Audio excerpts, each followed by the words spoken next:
Мы очень часто говорим о том, что гагаузы это очень маленький народ, и поэтому, наверное, происходит то, что мы теряем язык и так далее. У вас есть очень хорошая мысль, мы ее где-то вычитали, вы говорите о том, что и у гагаузов, как у любых маленьких народов, есть некий комплекс неполноценности, который они скрывают, пытаясь себя ассоциировать с более крупной общностью.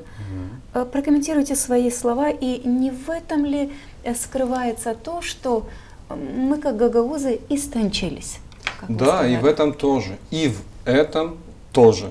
Не только в этом. Но, конечно, это как бы это стандартная история про малые народы, которые, да,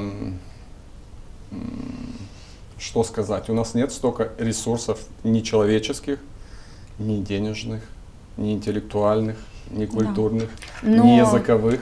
И поэтому мы пытаемся спрятаться за спиночку дяди Путина, например.